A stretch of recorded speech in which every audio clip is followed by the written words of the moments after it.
Hello. Hey. Welcome to another episode of Paranormal Surge. Paranormal Surge. And guest host or our host here, Ms. Gwen Johns, and myself, Hey. Shawn. We have a amazing guest on here tonight. Would you like to introduce him? It's Tony Moran. Tony Moran. Here we go. Yeah. All right. Hello, Hey. Tony. Hey, how you doing? Good. I'm doing fine. How's the weather? Cold. Oh, I'm in Michigan. oh wow. Michigan. Okay. So Yeah, it's cold. We've had a little bit of cold and hot weather on and off all this week for sure. Definitely for sure. And I know Gwen's had her fair share of crazy weather down there too as well. Yeah. Absolutely. I'm in South Carolina, so You're in South Carolina? I am, and it was raining just a few minutes ago. So Yeah. Well, that's not so bad. I mean, I think I had snow here a couple days ago. oh wow, yeah, and it Yeah. was sunny and hot air. Yeah. It's no fun. No fun. Yeah. Well, we want to thank you for coming on, and I know we have a lot of people that were looking forward to this. Well, thank you for having me. Yes, they are. I've had a lot of people inquire about this. So, Tony, can you give us a little bit about yourself? Huh. Well, I don't know if I could give a little bit about myself because I'm pretty action packed, but There you go. Well, I will definitely say that you have at least 12 films and 4 TV shows and a couple documentaries. That's pretty cool. yeah, it's my personality. Yeah. Tell you a little bit about myself. Huh. Well, I have cancer right now, so that's a problem. Yeah, And I'm trying to be strong about the whole thing, and I think I'm doing pretty good. They took my bladder out and my prostate out, and made a new bladder out of my small intestine. So, wow. yeah, it's no good though. It's kind of this is a long because I got to teach the small intestine how to be a bladder, and it doesn't want to cooperate. So, but I'm a fighter. So you want to know who I am? I'm a fighter. There you are. That's definitely a good thing to be as a fighter. Yeah, I'm a fighter. Don't like to give up. Well, I definitely agree with that 100%. You never want to give up because it's always worth a good fight for sure. That's definitely. Well, we hope so. We hope so. Yes. Well, we're wishing you the best for sure. How did that's about all I can tell you about who I am. I'm just I'm a fighter, bro. well, that's like I said, that's definitely a good thing. That's definitely a good thing you want to be at in this point in the stage is going on. That's definitely a good thing. Yeah. How did you get started in acting? I actually got started in acting when I was 9 and my little sister was 5. I'm sure you know who she was. She was Erin Moran of Happy Days. Yeah. Yes. Joni Cunningham. And so we did my parents had a Christmas party and a Hollywood agent happened to come. And there's 5 kids in my family, or 6 kids. But they didn't give a shit about anybody else. They gave a shit about Erin and I, this agent. And so I decided to do a commercial when I was 9, and Erin was 5. We played brother and sister. But the guy was so weird. The director, he was known for high budget commercials, and he flew us to 3 different states to find the perfect snow to toboggan down. Yeah, no fun. And I was just a natural born athlete, so I really didn't care about that shit. I just wanted to play sports. I just wanted to be with my buddies and play. But anyways, they did that commercial. It only played once, and it played on the first time that the very first How the Grinch Stole Christmas was on the cartoon. Yeah, I remember that. It's history. Yeah, it's history. But I said no thanks, and I went my own way, and Erin went her own way. But she was only 5, you know. She doesn't know what she was saying yes to or no to, you know. Right. But I did, and I was like, nah, I'm not interested in this shit. And then when I was like 19 and a half, you know, I tore my knee up because I was being scouted by the Angels for baseball, and I taught tennis, you know, for 10 years also. I just was natural, you know. Mm-hmm. And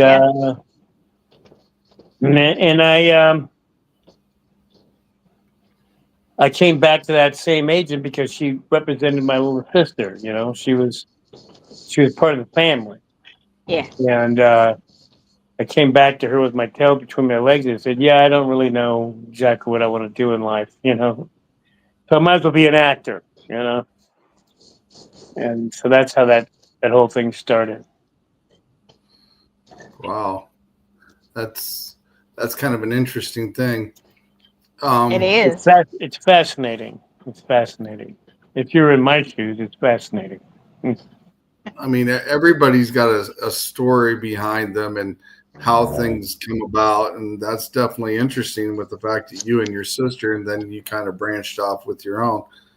So it's back in 1978. You actually, I never dropped my sister's name, by the way. Yeah, not once, not on interviews, not on anything. Nobody knew who I was. I didn't want to. Wow. I didn't want to do it that way. Right.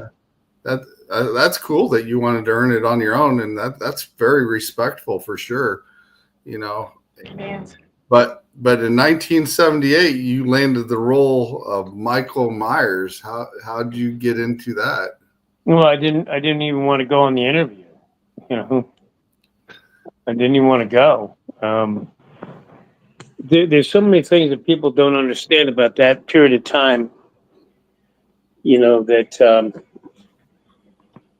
See, back then, I'll just tell you a fact of life. Back then, the only way you could see TNA was through horror movies or porno. Right. And producers and directors, if they found out that you did a horror movie, they knew you sold out. You cheapened yourself for the quick money to do a horror movie, right? Couldn't get anything else, so you got a horror movie. Now it's not anywhere near the same. Right. But it was back then. And so I'll give an example. My little sister didn't know I did Halloween until 2006. Oh, wow. I'm pretty sure my parents died without even knowing I did it. Because after a while, guys, I was sort of like, well, what am I going to do? Like walk around telling everybody I did Halloween, I played Michael Myers bitch and say all that shit? No, but it's just not my style. So I didn't let anybody know. And that way I can go to a supermarket, I can go anywhere and nobody know who's there. All that happens to me is I get profiled. They go, "Oh, fat balding old guy. Yeah. And I like that. I like that a lot. Because nobody knows who I am. I can do whatever I please. I was never into the attention. Like I can't even watch myself on film. I just refuse to. I don't like to do it. I just don't like to do it. I don't like to be recognized. I don't like any of that. Wow. And I'm starting to get recognized here in Michigan. I'm like, oh man. Yeah. I tell my girlfriend, I'm like, oh man, they're closing in, man. So when you filmed that, what was it like? Oh, it was great. My poor agent. My girlfriend always says, "Oh, poor Mary," because that was her name. Poor Terry, who was my best friend, who died of cancer. Sorry. and poor you and poor her. You know, when my agent called me up, the poor bitch, she goes, "Yeah, I got this movie, and I'm really sorry. It's been really slow for you. Yeah, I haven't had many interviews for you, and I didn't have a SAG card, and I don't know if you understand, but you can't get a SAG card unless you get a part, and you can't get a part unless you get a SAG card. Right. And the only difference is what's called the Taft-Hartley rule. If somebody wants to pay an exorbitant amount of money to hire you, they can. But see, with Halloween, it was an independent film, so that has nothing to do with SAG-AFTRA or the movie, the executives at, at the studios. There's no Right. such thing. It's all based on your own money, however you got it, and it's all done on location. So she asked me to do it. I'm like, well, wait a minute. She goes, well, Jamie Lee Curtis is in it. I'm like, well, who the fuck is that? Right. I didn't know who she was. She was a year younger than me. She was like, I was 21 when I did the part, so she was 20. And she goes, well, she's Tony Curtis. My agent says she's Tony Curtis's and Janet Leigh's daughter. I'm like, yeah, I don't give a fuck. I don't care. Why would I care about who she is? And I don't know why she's doing this. And then and so she was kind of like trying to sell me on this thing. She goes, well, John Carpenter's like this guy. He's up and coming, man. He's got this movie called Assault on Precinct 13. I'm like, I've never heard of him. I never heard of him. What do you want me to do? You want me to just sell myself out? Now, granted, guys, I was sleeping on a couch. I was broke as a joke. I mean, no kidding, man. I mean, broke. Because I was a starving actor kind of guy, Right. Yeah. So I said, no. I said, okay, what's the name of this movie again? She goes, it's called Halloween. I'm like, oh, you got to be kidding me. How corny can you get? They're making a horror movie called Halloween. Are you out of your mind? I'm just talking objectively to you guys, right? Right. Yeah. Right. Don't get me wrong. I have the uttermost respect for what happened to me. I mean, the only word that I've got that describes what happened to me, because I was such a dick, is I got blessed. Because I denied it and poo-pooed the whole movie the whole way through, and I got blessed. I did. I mean, and it just shows you, sometimes you don't know shit as a human being, and I definitely didn't. It humbled me like you cannot. Every time I do a convention, it's so humbling to me because I just can't believe it. But I am a good actor, I know that. And anyways, so I still told my agent no. And she goes, well, Donald Pleasance is in it. And I said, get the fuck out of here. Because he's a classic British actor, playing Dr. Loomis. And I go, what are you talking about? There's no way he's doing this movie. He's a classic British actor. He says, Tony, I swear to God, he's doing this movie. And I go, this is Donald Pleasance. He was in The Great Escape and shit. Why would he be doing this? And I found out later, why. I don't know if it's true, but I found out that he was on his third or fourth divorce and he needed the alimony money. And there was 4 people before him. Christopher Lee was one of them, and some major horror guys. They all said no. And he took it because he needed the money. And it was the best thing that happened to him, and it was the best thing that happened to me. I just can't believe what happened to me. Because I was so against it. I was just so against it. I was like, they didn't even tell me I had to wear a mask until I already signed the contracts and I went on set. Oh, wow. Yeah. You want to hear that story? Please. Sure. Yeah, I go to the fucking house in Hollywood, and I knock on the door, and I go, yeah, I'm supposed to ask for Mary or Sue or Mary Jane or whatever the fuck her name was. And I go, you know, the costume chick. I go, oh yeah. Who are you? I'm like, I'm Tony Moran. Oh, Tony Moran. Oh, okay. Oh, Tony, yeah, we'll go get it right now. Blah blah blah. You know. And I'm like, Jesus fuck, you know. And so she comes back and she's got the coveralls draped over her left arm, and in her left arm she's got those, you know, airborne army boots, you know, that airborne guys wear when they jump Yeah. out. You know, it has the two eyelets on the heels where you can, you know, grab your heel and pull the boot on. Yeah. And in her right hand, she had the mask and a jar of Vaseline. And I said, "Hey, how you doing?" You know, and she's like, "Fine. Yeah, we're so great to see you. Oh my God, Jonah. Oh my God, we're so happy to see you. Oh my God, this is so great. This is so great." I'm like, "Yeah, fucking fine, man." I said, "What's that for?" And I pointed at the mask and the Vaseline. She goes, "Well, you got to wear the mask." And I go, "Huh? What are you talking about?" I go, "Nobody told me I had to wear a mask in this movie." She goes, "Oh, yeah, you got to wear a mask in this movie." I'm like, "What?" You know, and I already signed the contract, so I'm already really bent. But anyway, so she sees I'm getting bent pretty badly. She's not she's really a kind human being, but she was really scared. She goes, no, it's okay, it's okay, it's okay. It's all right, it's all right. So you say, well, here's what's going to happen. There's a scene where you're choking Jamie Lee out, and she's choking you back, and she's going to rip the mask off, and that's when you get to see her face. I said, oh shit, great. I said, well, what's the Vaseline for?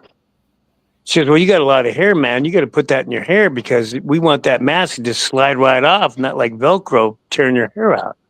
Oh, wow. It was fun times, man. I had to cut that shit out of my hair with apple cider vinegar. Ooh. Yeah, Oh, wow. not that I'm bitter or anything. I'm just saying. That definitely would have to be rough getting that out of your hair, especially if it was all Yeah. clumped up. Like you said, cutting it out. Well, my girlfriend wasn't too happy at the time. So that's how I got it. And you know what? You know how much of an asshole I can be. You know what? In August, we shot in April. In August, I got an envelope from the production company of Halloween. And you know what it was? What? An invitation to go to the screening for the cast and crew. Ooh, Guess what I did? you didn't go? Who's doing a scratch off? Not me. Who's scratching? Oh,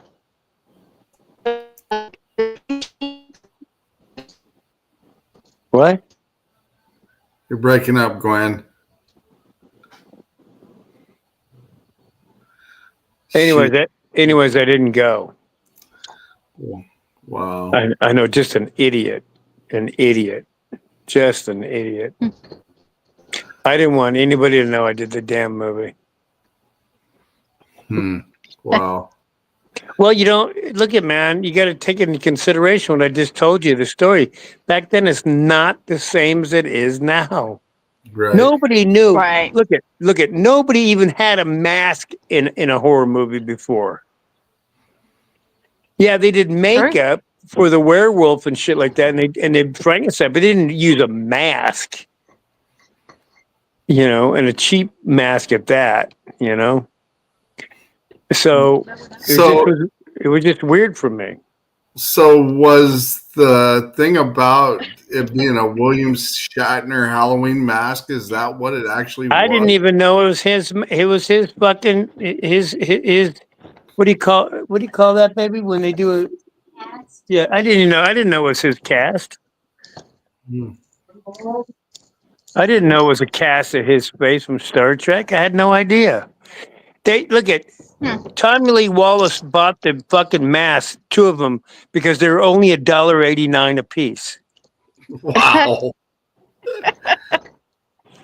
And Wow. he thought it was trippy because it had no really features to it. It was so frightening just because it was so simple. And I'm telling you, this movie, Halloween, has turned out to be one of the most brilliant horror movies that has ever lived. Yeah, there's popular horror movies. There is popular horror movies for sure. Absolutely. Oh yeah. But not like this. Mm-hmm. Not like this. If you watch the opening scene of the movie, if anybody listening watches the opening scene of the movie, that is a one camera shot. They've never tried that before. There was no edit in the scene. I mean, all the way to Deborah Hill getting the fucking knife out of the kitchen, pretending she's Michael Myers at 6 years old because she has small hands. And then she goes back upstairs and she stabs her sister. That's all one take. Wow. That's amazing. It's incredible, but people don't realize what John did. He's brilliant. He's a brilliant director, just brilliant. Wow. Yeah, you need to watch the movie again. And when you watch it, as a matter of fact, I'll give you an inside info. When you watch it, you'll see it's one camera, all right? And there's no edits. Yeah. But you'll also see on the porch that there's electrical cables on the porch because they forgot to hide them. Okay. I'll keep an eye on it. Definitely. I will too. We've got one of our guests here. It says, "Did you have a favorite part in making Halloween?" Strangling Jamie Lee Curtis. Yeah. Okay, makes sense. She was great. She's one of the guys, man. She's really a good chick. Good. Yeah, that's awesome. I mean, I can't imagine back then playing a part in a horror movie. I mean, I know, like you said, it became an iconic movie. Well, if you look at all the movies in the 60s and the 70s and part of the 80s, they were schlocky. I mean, complete schlocky movies, just schlocky. And John Carpenter, with the cavalier attitude that he has, he thought, yeah, you know what? No, I think I'll turn everybody's head on their ear.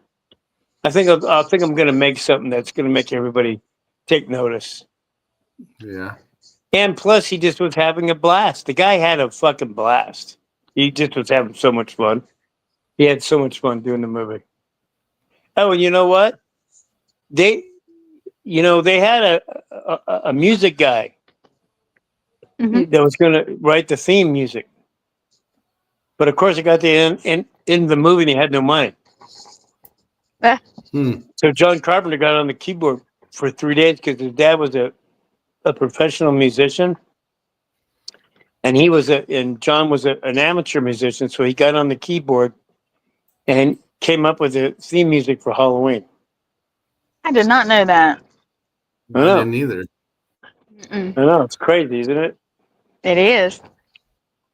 Definitely learning a lot here. Now I'm going to have to go back and watch some of the scenes and look at some of the things and how different it was, because of what Tony said, just to kind of keep an eye out for it. Well, at the end of the movie, when he says to Jamie, I shot him 6 times, he didn't. He shot me 7 times. Wow. 7? Just so you know. We got questions there. I can't actually see them. Shit happens with movies. We've got some statements that said something about somebody said she had panic attacks for a while after filming that movie.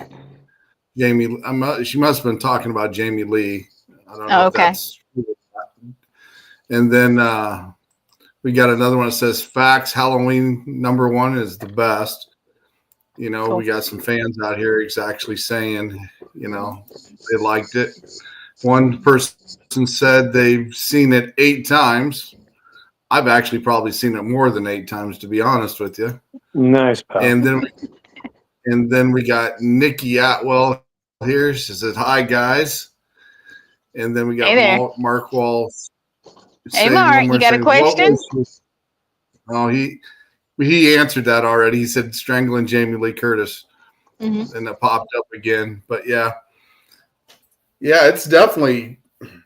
I don't know. I actually think I like horror movies back during that time frame than the ones they make now.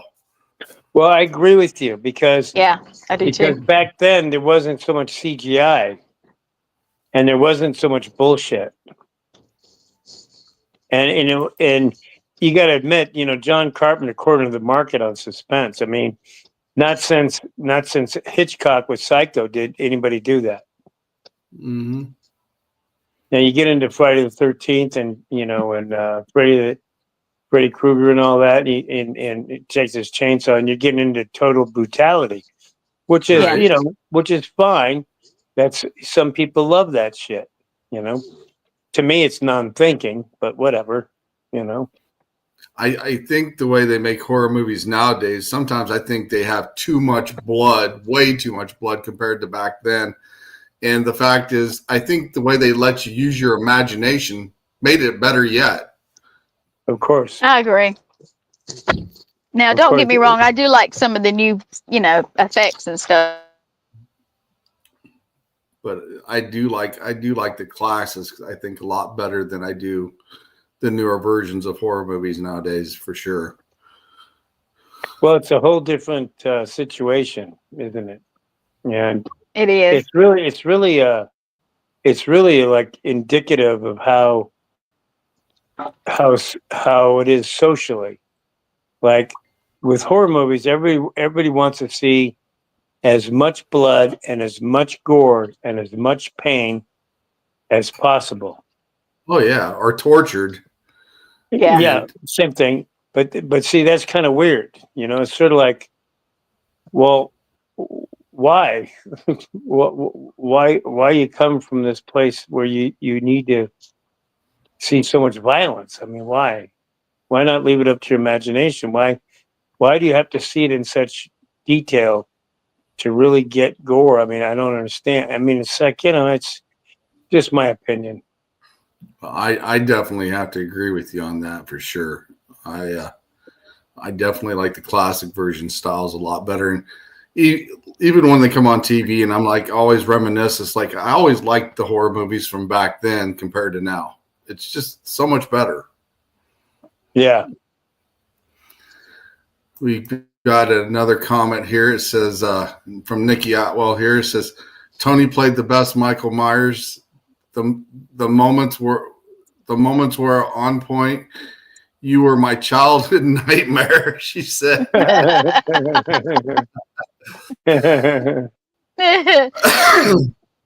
What a burden. And then we've got the only ones that compares the Rob Zombie version. First Halloween, it was hot.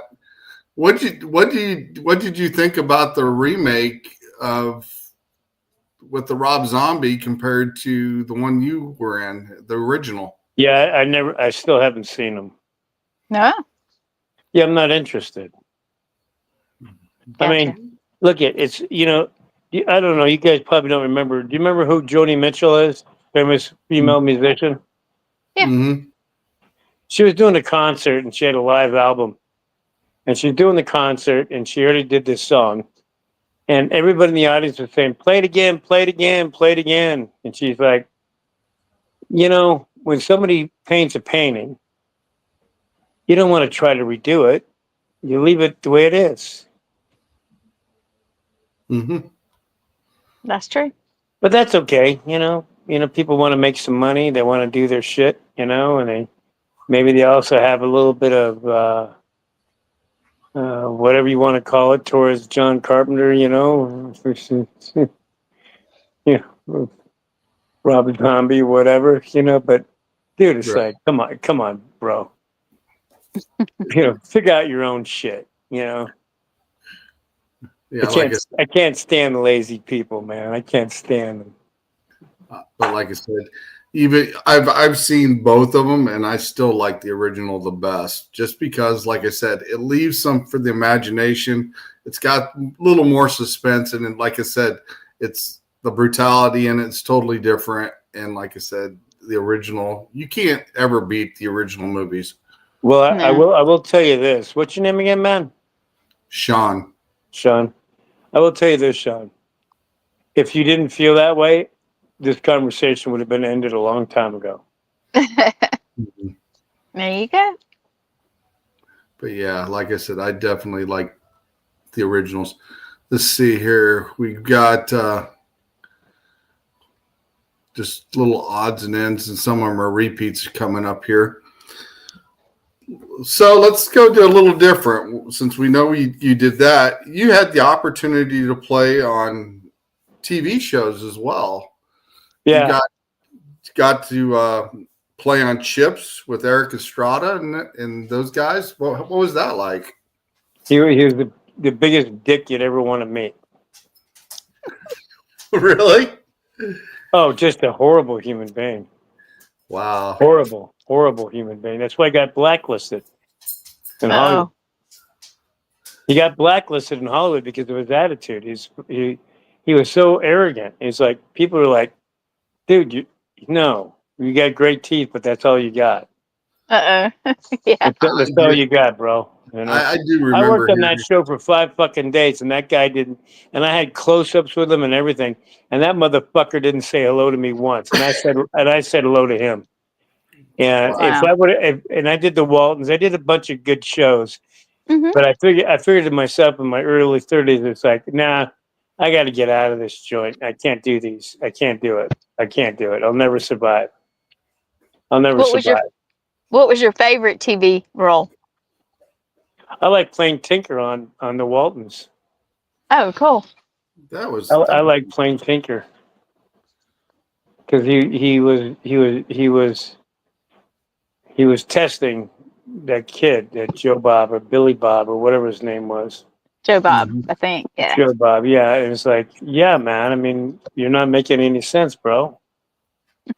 And I was brought up strict Catholic, so I got some problems with religion, you know. Yeah. Yeah, I can definitely agree with some of that a little bit as well. Yeah. I remember watching the Waltons when I was growing up. I do remember that. That was It's a great show. Great show. Yeah, I watched it recently. Just a good human being show. Just a really good show. Just nothing stupid about it. Just really good. You know, just a good show. It was kind of like everyday matters, trying to resolve and trying to give people that frame of mind. It's most of the shows I remember, right? Well, that's a very intelligent point, Sean. Yep. That's a very intelligent point you just made, because that's exactly correct. That's exactly correct. And that was very astute of you. Yes. I do remember it dealt with like everyday issues and matters, and to help you try to resolve them. And in a lot of ways, it was very subtle, but then it became like, throughout the show, it became a very big deal, because it was like, okay, this seemed like it was like a little minor thing, but it's not, because it's minor things that you ignore that can screw everything up. Mm-hmm. Yeah. I think we need more shows like that sometimes as well, compared to the ones we see today, where you've got situations that you have to deal with, and to help people understand them. Some people kind of get lost and don't really know how to deal with things. And going back to the old roots of things, I think would help some people a lot, being able to see somebody or an icon that they actually watch on TV to help them get through that situation. Yeah, I think a lot of people are jaded, and with the social media thing, where there's so much attention given to people that are trying to gain attention, and it's so convoluted, where there's nothing. There's just nothing really pure, It's like pure is like showing something pure is sort of like old fashioned, and we don't want to see that. And Right. and I know why. I mean, I understand why. I get why there's objection to goodness, Right. because there is, and I think they're all really missing the point. It's just really missing the point, But whatever, I think sometimes they sell too much of the sexual side of stuff instead of the, like you said, definitely the down to earth side, and being able to understand certain things. They go to other things instead, and sometimes it's sad. Like I said, I think we need to go back to some of our roots with some of the TV shows and get back to the basics, because some of it's getting way out there anymore. It is. It doesn't even make any sense anymore, Yeah. So will you tell us about your directing, or maybe your favorite project? My favorite project? Yeah. Meaning acting or anything? Anything. I mean, like directing or just anything. Yeah. Like a producing or anything like that? Yeah. No. I get producing credit just because I'm in the movie. I don't have to do shit. That's like something that, most people don't understand. But anybody can get a producer's credit. Gotcha. There's no fun or no fun with that. It's just there is nothing in there. It's just they just give you a producer's credit. You don't do anything. Directing, I've never directed, so I think I would like directing, but I don't know for sure. Mm-hmm. At this time of my life, I'm really into my motorcycles, and I got a pool table that I'm into. That's good. And I'm trying to survive this cancer shit. Yes. Right. So I'm going to be at the Deep South Paracon where you're supposed to be, and we're all looking forward to it. You going to bring any surprises for us there? Or are you just going to come hang out? I'm a big surprise. A big surprise. Okay. Yeah, I'm a big surprise. So yeah, big surprise. Okay. I'm not bringing any paraphernalia, that's for sure. Yeah. Okay. So you did mention motorcycles there a little while ago. What kind of bikes do you like? I got two BMWs. I got an F650 GS and I got an R1200 RT. Those are pretty cool bikes. Both BMWs, yeah. Those are nice bikes. Yeah, those are in my blood. I actually ride as well. I got me a Harley, but I haven't rode the last couple of years. It's getting really dangerous to ride anymore because people's on their cell phones and not paying attention, and it's getting pretty dangerous. You take your life into your own hands when you get on the motorcycle. That's for sure. That's true. I'm not giving up. That's fun though. It's very fun. Well, yeah, it is. It takes your mind off things, definitely, for sure. We had another question pop up. It says, how many times have you told yourself, I'm not going to dive off the stabbing wagon, off in the stabbing wagon? What? What now? It says, how many times have you told yourself, I'm not going to drive off the stabbing wagon? I don't know exactly what that one means. I don't either. No clue. I'm not stabbing anybody, man. Yeah, I don't exactly know what that one means, but the question popped up, and I was like starting to read it. I was like, okay, that kind of don't make any sense. But yeah, you've definitely had some interesting stuff in your life, and some definitely cool roles for sure. And like I said, especially like with the one with the Waltons and being able to do that. And I remember back in the 70s, there was a show called California Fever, but I don't remember that. Oh shit! Yeah. I don't really remember all of it because I was probably 8 years old at the time. But kind of refresh my memory. Do you remember anything about that show? Yeah, Lorenzo Lamas was in it. Yeah, and I had a couple of funny moments in that, in doing that guest star or whatever I did, whatever it was. And didn't they have some kind of cool cars back in that show as well?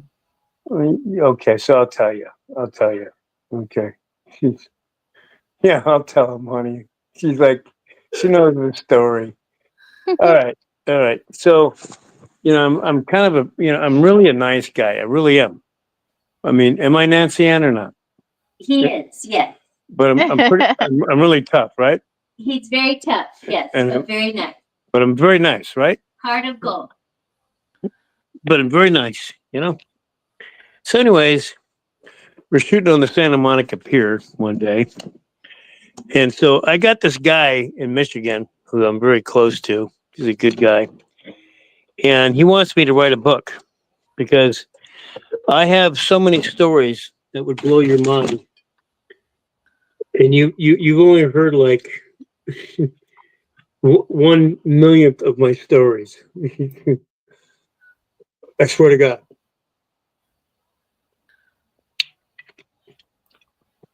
Anyways, he wants me to write a book. And he wants it to be called And It's All True. That's what he wants to name the book. And It's All True. So I'm doing this show, California Fever, and we're filming on the Santa Monica Pier. And you mentioned that, cool cars. Remember the Brat? Mm-hmm. Had the chairs in there, facing backwards, Right. Yeah. So that was our car. Now, my buddy, who I'm doing the scene with, he's my buddy in the scene. He's from New York. He's never driven a car in his life. Oh. Oh, you already got it, didn't you? Yeah.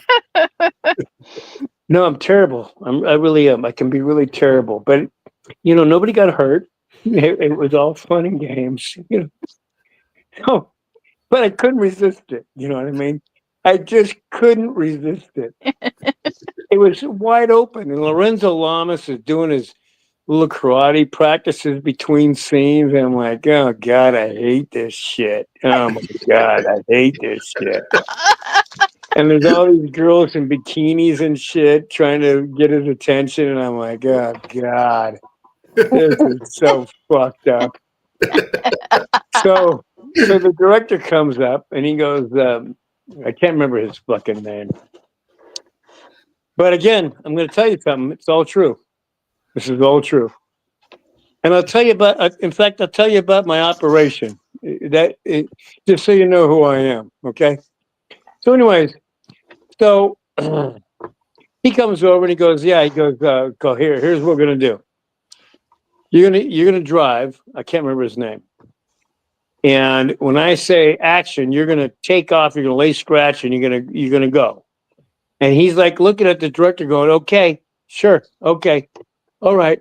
And I know the motherfucker's from New York. He's never driven a car in his life. He told me that. He told me he never drove a car in his life. No, this is a great story. This is great. So, it's cheap thrills is what it is. So I'm like nodding, to the director. Yeah, sure. And he's like petrified. He's like, okay, okay, okay, okay.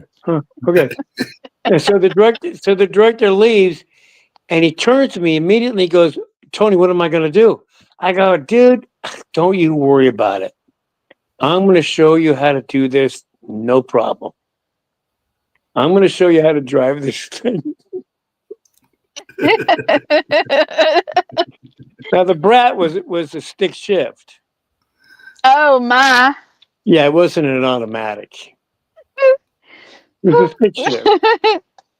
And he's like looking at everything, going, "Oh shit, what do I do?" I'm like, hey, dude, it's okay. Don't worry about it.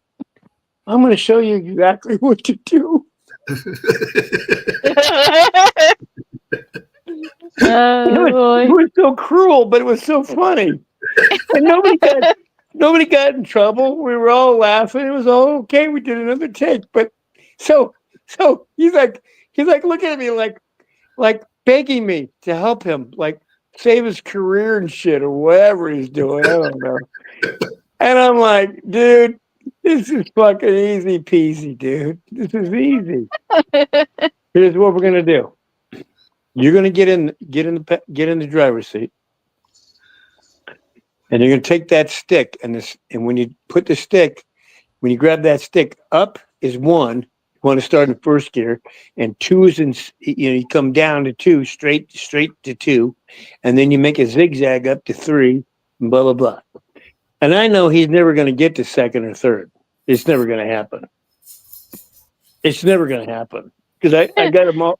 I have him set up so badly, it's pathetic. And now look at. He was okay. So was the director, Lorenzo, little bitch. He was okay too. Everybody was okay. You know what I mean? Yeah. So I said to him, I go, here's what I need you. Here's what you have to do. When they said, okay, get ready, guys, and we got to get ready. He goes, I want you to take your left foot and stomp it all the way down to the ground there. Okay? That's called the clutch. Yep. Then I want you to take that stick and I want you to shove it up front into first there. Just shove it straight up. And then I want you to take your right foot and I want you to get used to the pedal on the floor there. So he did. So he's got the clutch in and he's got the, everything's fine. And he's revving the engine. I'm like, yeah, that's exactly what you do. Exactly, pal. So now when the director says action, here's what I want you to do. And you got to do this really good. Otherwise, you're going to fuck it up. No, I did this. I swear to God, I did this. But because I'm just having fun. This guy's like thinking his whole career is based on California Fever. I'm going, dude, this is fucking nothing. This is a stupid fucking TV show, bro. It's never gonna last 3 fucking years, dude. So anyway, so I said, what you're gonna do is you're gonna take your left foot, keep it on that fucking clutch, keep it down on the ground there on the floorboard. And when that director comes up and says, okay, action. What you're going to do is you're going to take your right foot and you're going to floor it all the way to the ground, and at the same time you're going to release the clutch. And you have to do it just perfectly. Otherwise, it's not going to work. And he said, okay. He said, all right. Okay. And so the director comes over and he goes, action! And so he does it. And the brat is hopping down the pier. He's